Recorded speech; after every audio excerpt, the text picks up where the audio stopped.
Recording ya. Oke, kita mulai ya. Selamat pagi, assalamualaikum warahmatullahi wabarakatuh.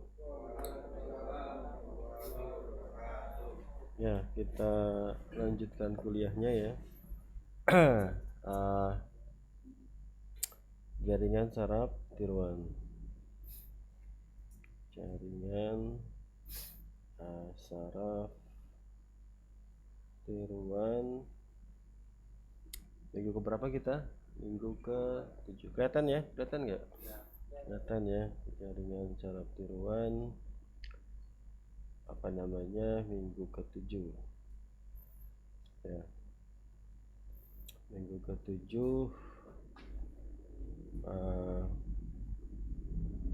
tanggal berapa sekarang? 21 Mei 2022 ya. Kita coba selesaikan teorinya dalam 3 minggu ke depan ya. Jadi masih ada kalau algoritma besarnya itu yang harus kita bongkar itu namanya back propagation ya. Back propagation algorithm. Kalau saya sudah bisa menyampaikan algoritma ini, sebenarnya kuliah kita udah selesai gitu ya, secara teorinya ya, back propagation algorithm. Nah, sebelum masuk ke back propagation, kita harus ngerti dulu yang namanya gradient descent gitu ya. Jadi hari ini kita coba pelajari gradient descent, tapi kelas malam juga belum masuk ya, baru depan pintunya aja ya. Gradient descent algorithm. Jadi algoritma ini ya, kalau kita mau bahas ya, algoritma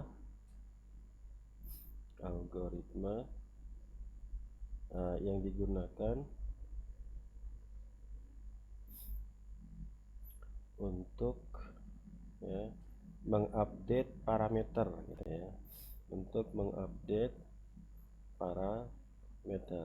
Kalau ditanya parameter itu apa, parameter itu adalah weight gitu ya, weight dan bias gitu ya.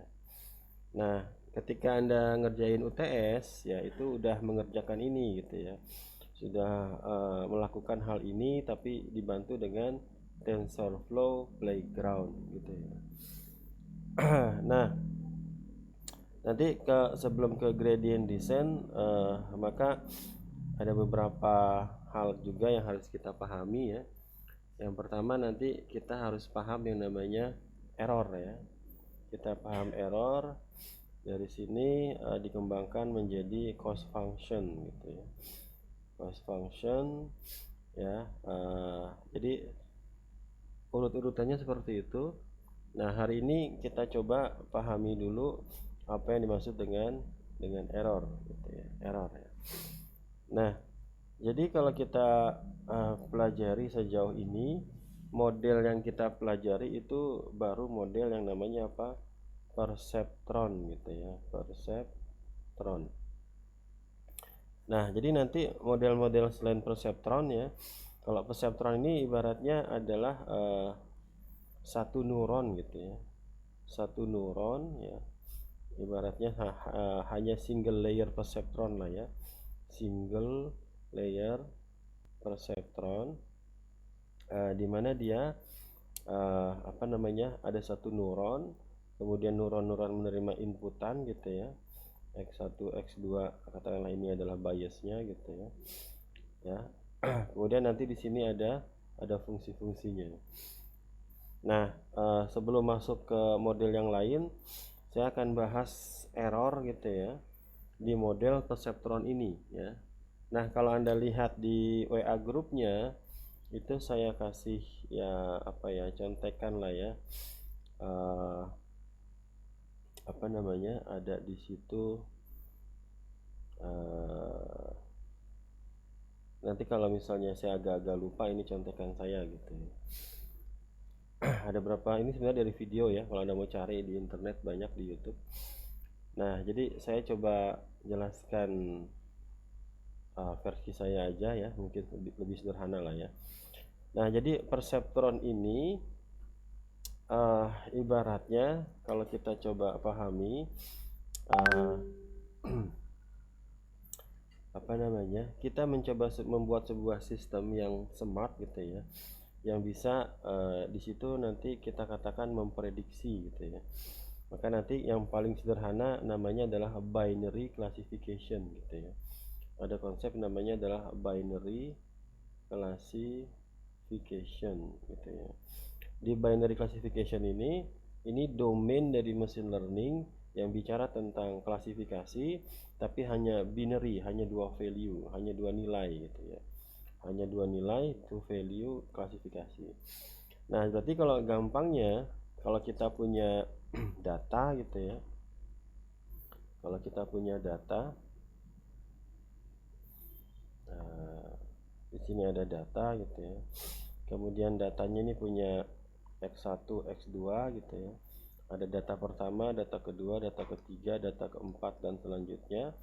Maka nanti data-data ini akan memiliki output di sini ya, yang nilainya hanya bicara tentang binary classification, hanya dua nilai. Masih ingat saya pernah ngambil judul contoh gitu ya, tentang pemain basket sama pemain sumo sama pemain basket gitu ya. Jadi kita bisa mengklasifikasikan dua pemain basket dari dua variabel, di mana variabel X1 dan variabel X2 gitu. X1 misalnya kita bilang tinggi badan gitu ya. Tinggi badan. Kemudian X2-nya adalah berat badan gitu ya. Pernah ya? Nah, kemudian dari sini nanti kita punya outputnya. Jadi ini adalah inputannya. Kemudian nanti outputnya adalah Y. Nah, Y-nya ini ada dua value ya. Bisa kita katakan kelas pertama itu adalah misalnya pemain sumo gitu ya. Tapi kita representasikan dengan nilai 0 kayak gitu. Kemudian output yang kedua itu adalah kelas yang kedua gitu ya. Itu adalah pemain basket. Kemudian kita katakan representasinya adalah 1. Itu dua value. Ya, gimana kalau 10 Pak? Nanti ada caranya lagi. Nah, jadi nanti yang harus kita pahami, misalnya kita punya data pertama orang dengan tinggi 210, berat badannya 85 gitu ya. Maka ini pemain basket ya, ini adalah pemain basket gitu. Kita punya data orang tingginya 180, beratnya 250 misalnya. Ini kayaknya adalah pemain sumo gitu. Kemudian ada orang tingginya 200 meter, 200 cm, kemudian berat badannya 90 misalnya. Beratan ya? 80, maka ini adalah pemain basket satu ya. Nah, kemudian ya mungkin nanti datanya ada banyak gitu ya, ada 100 data gitu. Nah, kemudian ada orang tingginya beratnya ya, X1 itu apa tingginya? Ada orang tingginya 175, beratnya 190 gitu ya. Kemudian ini adalah pemain sumo gitu ya. Nah, jadi nanti kita bisa membuat sistem ya, kalau ini sederhana lah ya, tapi maksudnya seperti ini. Sistem kita, sistem besarnya ya, yang lagi kita pelajari adalah perseptron. Jadi nanti ini kita jadikan ke inputan ke sebuah neuron gitu ya. Dimana nanti di sini ada X1-nya, kemudian di sini ada X2-nya, kemudian di sini ada W1-nya, di sini ada W2. Nah, satu lagi apa? Satu lagi adalah bias ya, B gitu ya. Ini plus 1. Nah, perhatikan di sini, di sistem di sini ada yang namanya summing junctionnya sama ada fungsi aktivasi. Maka di sini outputnya adalah yang harus Anda pahami di sini. Kalau di data kita ini namanya apa? Y ya. Namanya adalah Y. Di data kita namanya adalah Y. Tapi kalau di modelnya ini namanya apa? Kita kasih namanya adalah Y head gitu ya. Namanya apa? Y head gitu. Nah, jadi Ini adalah data. Jadi kalau kita jelaskan, Y adalah output dari data, ya. Aduh. Kemudian kalau Y head itu apa? Y head itu adalah output dari model, gitu ya. Nah, model yang kita pelajarin baru apa namanya tadi? Perceptron. Nanti modelnya bisa aja kita bicara tentang linear regression, gitu ya. Bisa juga logistic regression, ya. Bisa juga regression, ya. Nanti bisa juga jaringan saraf tiruan yang sederhana, gitu ya, JST atau multilayer perceptron. Bahkan nanti kita masuk kepada deep learningnya, CNN-nya, ya. Itu masih modelnya. Nah, yang harus dipahami adalah kita coba bikin sistem yang dia akan smart, gitu ya. Jadi smart itu gimana? Misalnya kalau Anda lihat di Facebook, gitu ya, di Facebook kalau ada foto wajah seseorang, maka dia bisa mengenali, ya. Misalnya ini siapa?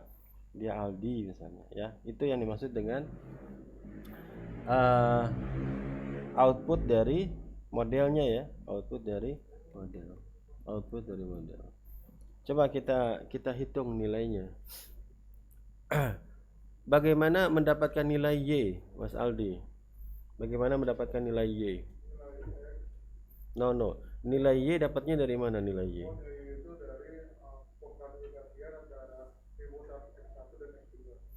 Y itu dari data.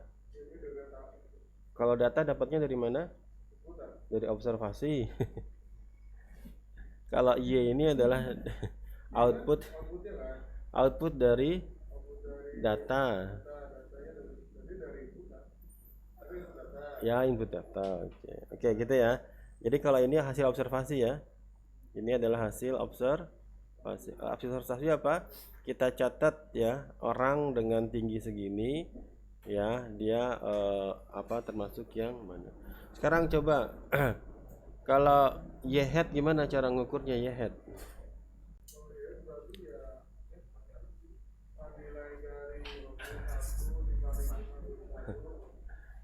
Ya.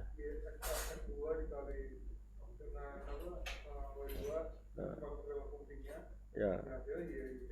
Ya, hari ini kita ada latihan, ya. Hari ini ada latihan, ya. Oke, jadi Y head itu gimana cara mendapatkannya? Coba Anda pelajari dulu di sini. Di sini apa aja variabelnya? Ada X1, ada X2, ada W1, ada W2, ada B. Kemudian prosesnya ada berapa? Ada dua. Ada summing junction sama ada fungsi aktivasi. Nanti output dari fungsi ini adalah Y head. Jadi Y head itu, ya, untuk mendapatkan, ya, ini, ya, untuk mendapatkan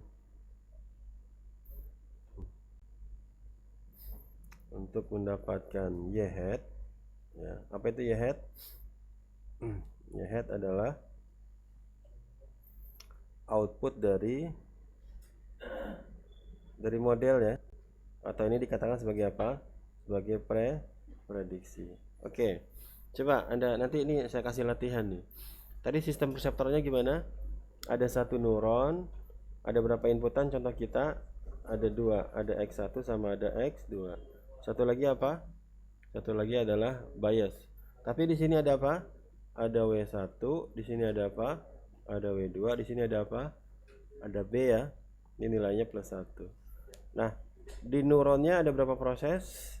Ada dua, ya, di sini. Baru nanti keluar Y head. Oke. Jadi untuk mendapatkan Y head ini saya catat, ya. Untuk mendapatkan Y head,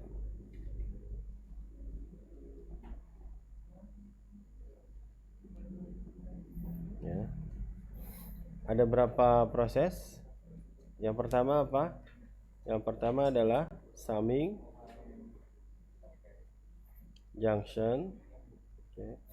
Yang kedua apa? Yang kedua adalah fungsi aktivasi. Oke. Ini biar gampang, kita masukin, kita ambil data yang pertama, ya. Kita ambil data yang pertama.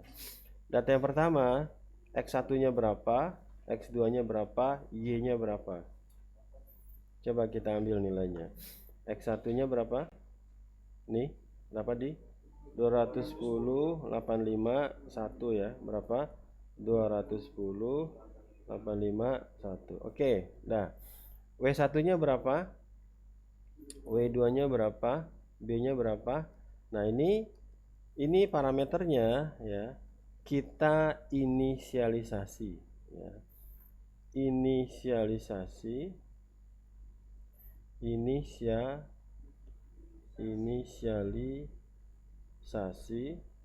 semua parameter ya, semua parameter secara random ya.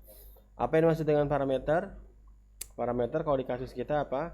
W1, W2 sama B. Secara apa? Secara random atau secara acak. Gitu ya. Maka di sini saya kasih nilai W1-nya adalah 0,5, W2-nya adalah minus 0,5, B-nya misalnya adalah minus 10. Jangan ditanya dapat dari mana, ini adalah random ya. Kekuatan komputer salah duanya adalah dia random sama dia cepet gitu ya. Dia random sama dia cepet. Nah, berarti kita mau ngejar apa? Kita mau ngejar error gitu ya. Nah, error itu apa yang dimaksud dengan error? Error adalah ketidaksesuaian, betul. Atau kalau bahasa saya selisih ya antara prediksi dari model ya, prediksi dari model ya, dalam hal ini adalah y hat gitu ya, dengan ya output dari data ya, output dari data gitu ya, dari data atau y gitu ya. Maka rumus error yang paling dasar, error atau E itu adalah y hat dikurang dengan y. Nanti ketika Anda belajar tentang logistic regression, Anda belajar tentang JST yang lebih kompleks atau deep learning, Anda ketemu dengan fungsi-fungsi atau rumus-rumus yang lebih kompleks dari ini. Ya, tapi saya bisa katakan yang paling sederhana rumus dari error adalah apa? Selisih antara apa? Prediksi dari model, yaitu apa? Y hat dengan output dari data. Oke, sekarang pertanyaan saya, kita udah punya Y belum? Sudah. Berapa nilai Y-nya? 1. Beres ya. Kita udah punya Y hat belum? Belum. Ini oke. Nah, sekarang tadi saya katakan Y hat itu adalah di sini prosesnya. Sekarang kita bongkar Y hat ya. Ini sebenarnya udah kita bahas minggu-minggu sebelumnya, tapi ini saya detailkan lagi karena kita akan menggunakan fungsi yang namanya fungsi sigmoid ya. Oke, ini adalah perseptronnya. Ini saya bikin gede aja. Di sini ada X1, di sini ada X2. Di sini masuk apa? W1, di sini masuk apa? W2, di sini masuk apa? B gitu ya. Ini plus 1. Kemudian di sini prosesnya ada apa? Ada summing junction, ada fungsi aktivasi, baru dapat Y hat. Oke. Pak, apa hubungannya dengan tugas UTS, Pak? Tugas UTS itu ada banyak sekali neuronnya. Kalau di sini baru satu neuron, hanya satu layer saja, ya. Input output udah nggak ada hidden layernya. Nanti ya mudah-mudahan minggu depan kita udah bahas backpropagation. Ya, jadi untuk mendapatkan Y hat gimana? Y hat itu ya, itu adalah sama dengan fungsi aktivasi dari W1 X1 ditambah W2 X2 ditambah dengan B. Perhatikan di sini, ini adalah proses summing junctionnya. Ya, ini adalah summing junctionnya. Ya. Kemudian yang di luar di sini, ini adalah fungsi aktivasinya. Ini adalah fungsi aktivasi. Nanti fungsi aktivasi yang kita gunakan namanya fungsi sigmoid namanya. Namanya fungsi sigmoid. Kayak gitu ya. Ya, namanya apa? Fungsi sigmoid. Ya. Jam setengah 10 berarti ya latihannya ya. Nah, berarti kalau kita bongkar, ini sorry tangting aja ini.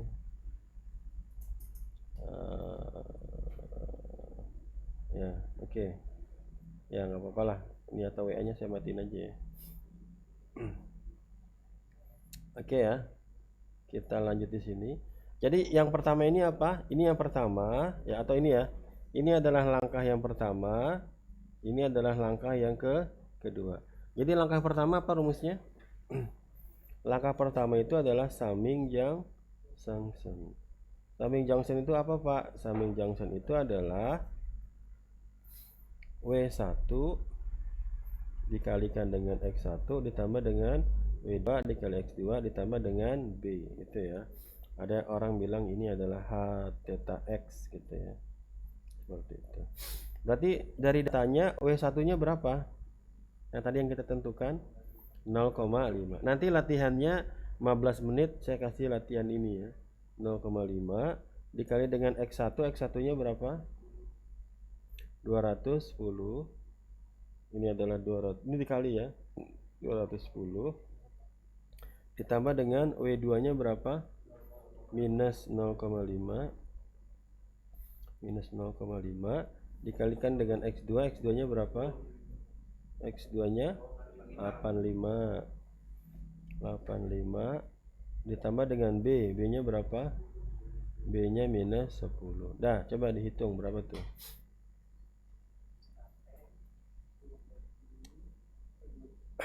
Berapa? 105 ditambah dengan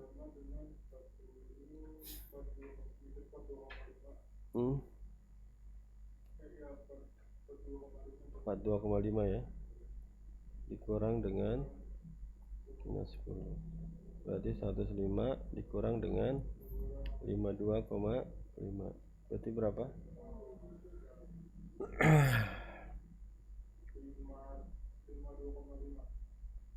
Positif. Berapa? 52,5.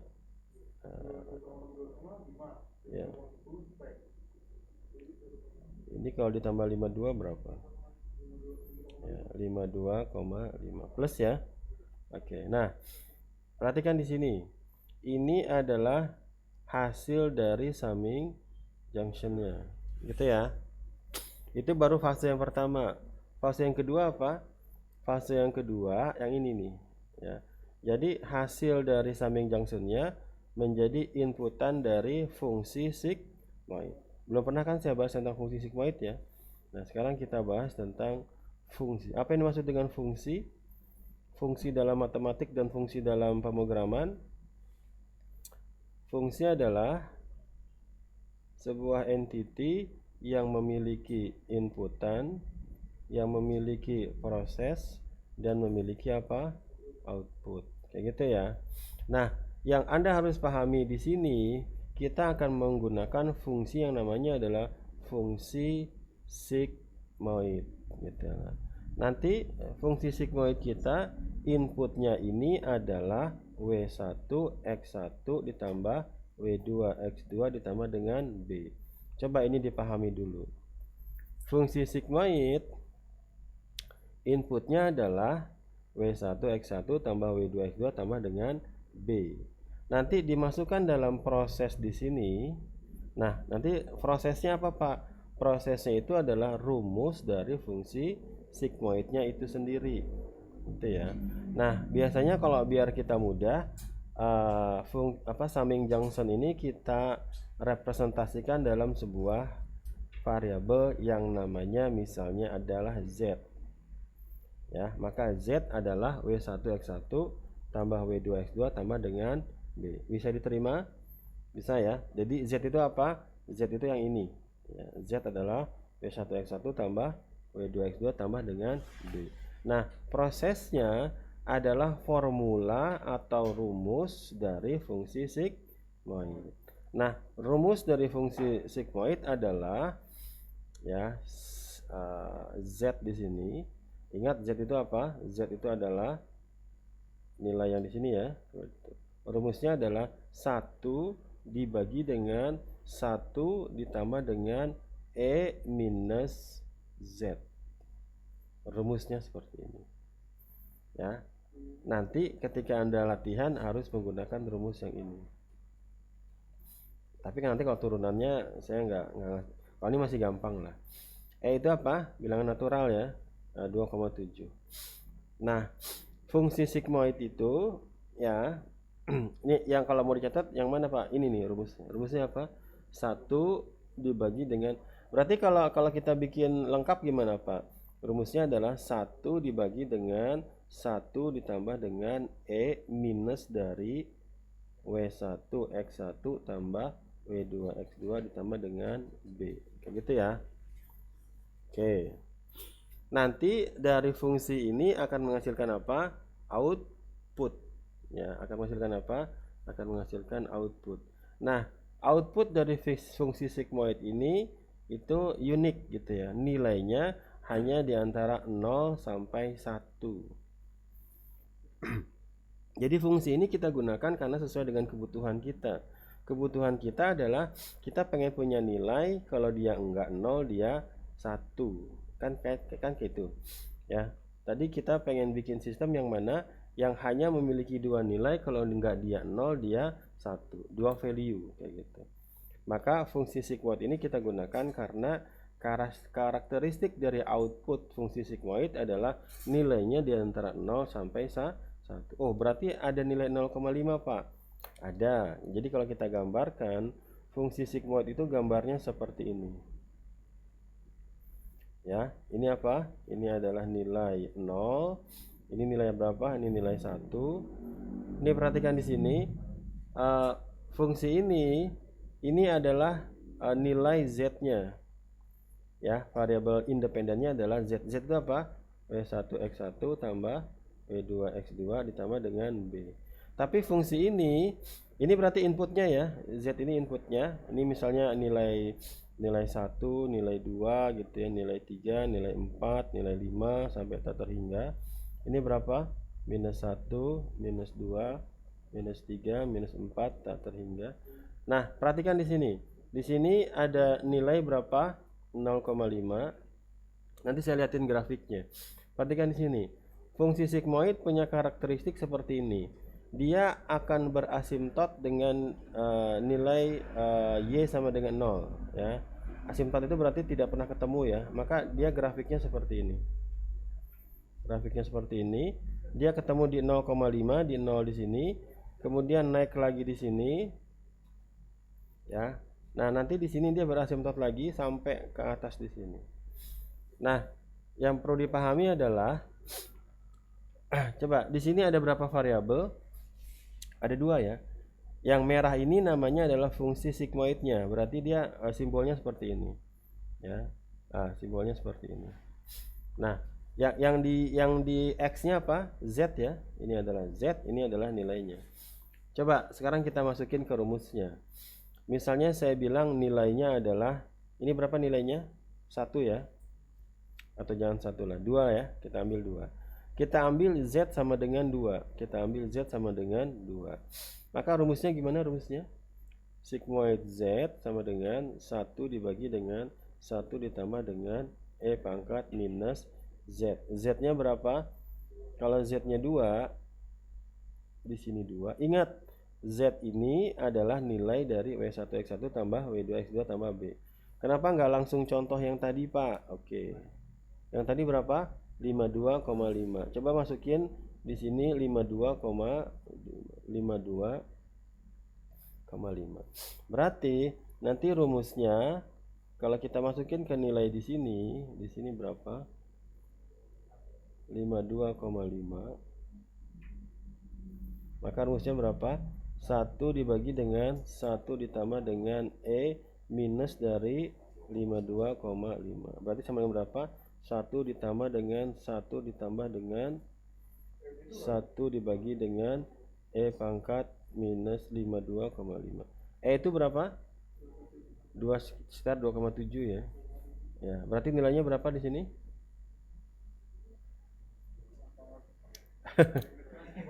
Oke, enggak gini.